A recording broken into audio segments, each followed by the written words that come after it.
Hello बच्चों, स्वागत है आपका अपनी classes exam study with you में। तो बच्चों, अगर अब आप लोग चैनल पर नए हैं तो प्लीज़ चैनल को सब्सक्राइब जरूर कर लीजिएगा। ठीक है।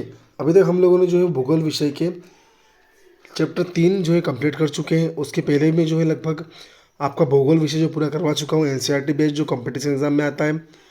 और जो बच्चे जो क्लास 11th और 12th में जियोग्राफी पढ़ रहे हैं, ठीक है, वो चाहे किसी भी स्टेट के हो सकते हैं, कोई समस्या नहीं है। ठीक है। भूगोल जो होता है, जियोग्राफी होती है, वो लगभग सेम होती है। ठीक है। उसमें परिवर्तन नहीं हो सकता है, क्योंकि जो हो चुका है या जो है वो तो निश्चित है ना, उस चीज़ में कोई परिवर्तन नहीं हो पाएगा। ठीक है। तो आप सभी के लिए एक जो क्लासेस है सारी इंपॉर्टेंट है, और आपके जितने भी फ्रेंड्स हैं आप उन सभी को रिकमेंड जरूर कीजिएगा। ठीक है। तो आज का हमारा पहला जो क्वेश्चन होने वाला है वो हम लोगों का होने वाला है, चलवासी पशुचारण और वाणिज्य पशुधन पालन में अंतर की स्पष्ट कीजिए। देखिए, चलवासी मतलब वो होते हैं, सुनिए थोड़ा समझेंगे क्वेश्चन को आप, कि आपने स्थानांतरण कृषि पढ़ी ना उसके पार्ट 1 में, आज हम उसी का पार्ट 2 पढ़ रहे हैं।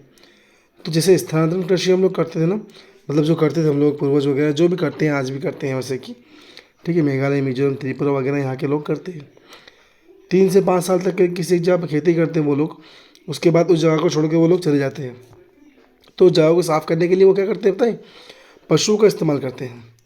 मतलब पशु उस जगह की घास को या जो भी झाड़ियाँ पत्तियाँ वगैरह होती हैं उनको खा लेते हैं, जिससे क्या उनको सहायता मिलती है, कि किनको, व्यक्तियों को, मनुष्य को, है ना। और साथ ही साथ क्या होता है कि उन लोगों को जो पशुओं से प्राप्त होने वाली चीज़ें जो होती है, मांस हो गया, खाल हो गई, दूध हो गई, ठीक है, जो भी चीज़ें हो गई, ठीक है, ऊन हो गया, जो भी चीज़ें होती है, जिसी फर जो भी है, वो सारी चीज़ें उनको प्राप्त हो जाती है आसानी से। तो देखिए, अब हम चलते हैं उत्तर पे। चलवासी पशुचारण या देहाती खानाबदोश यह एक पुरानी निर्वाध गतिविधि है जिसमें पशु भोजन, वस्त्र, आश्रय, उपकरण और परिवहन के लिए पशु पर निर्भर होता है। किस पर निर्भर होता है? पशुओं पर निर्भर होता है। वे चारागाहों और अपनी और पानी की मात्रा और गुणवत्ता के आधार पर अपने पशुओं के साथ एक स्थान से दूसरे स्थान पर जाते हैं। मतलब जहाँ उनको रहने के लिए आवश्यक जगह मिलती है, ठीक है, पर्याप्त व्यवस्था मिल जाती है उनको, ठीक है, जलवायु उनके अकॉर्डिंग मिल जाती है, वहाँ पे वो लोग निवास करने लग जाते हैं। प्रत्येक घुमंतु समुदाय परंपरा के मामले में एक अच्छी तरह से पहचाने जाने वाले क्षेत्र पर कब्जा कर लेते हैं। पर्वतीय क्षेत्रों में जैसे हिमालय, गर्जरों, बकरवालों, गद्दी और भोटिया में ग्रीष्मकाल मैदानी इलाकों से पहाड़ी तक, और सर्दियों में ऊंचाई वाले क्षेत्रों में मैदान की ओर पलायन होता है। वाणिज्य पशुधन पालन यहाँ तक कि अधिक संगठित और पूंजी गहन है।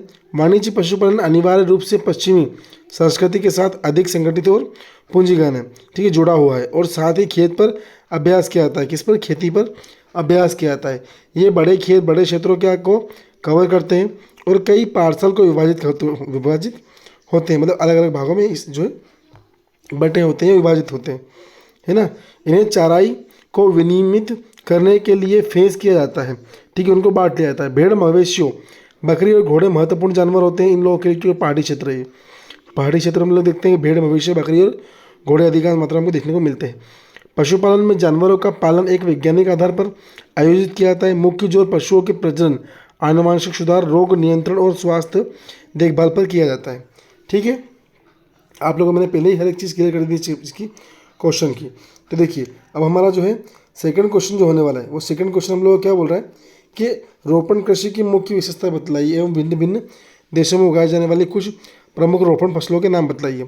तो वृक्षारोपण कृषि की यूरोपीय लोगों द्वारा उष्णकटिबंधीय में स्थित उपनिवेशों में पेश किया गया था। यह खेती का एक वैज्ञानिक तरीका था जिसमें बड़े संपदा या बागवान खरीदे जाते थे और बड़े पूंजी निवेश के साथ साथ वैज्ञानिक और तकनीकी सहायता और एक ही फसल के विशेषज्ञों के साथ खेती के अधिकांश अधिक आधुनिक तरीके से प्रदान किए जाते हैं। मतलब हम लोग क्या करते हैं कि इस क्वेश्चन में पूछा गया है कि रोपण कृषि जो होती है, रोपण कृषि मतलब जिसको हाथ से हम लोग मिट्टी के अंदर, भूमि के अंदर रोपते हैं, उसको हम लोग क्या बोलते हैं? रोपण कृषि बोलते हैं हम लोग, है ना।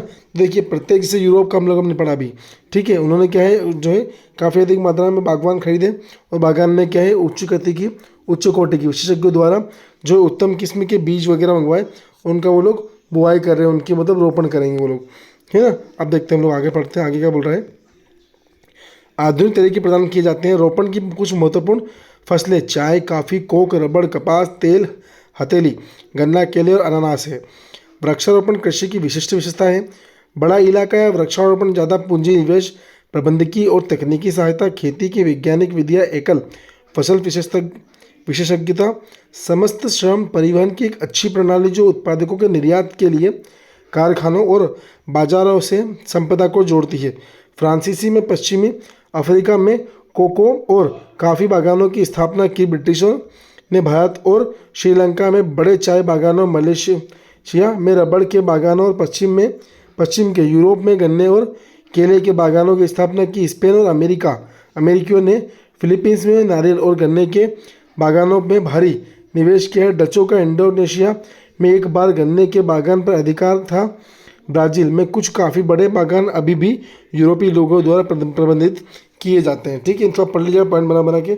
ठीक है, तो दोस्तों पहली बात तो ये है कि आप सभी को 15 अगस्त की जो है हार्दिक शुभकामनाएं। ठीक है, आज जो है इंडिपेंडेंस डे हम लोगों का।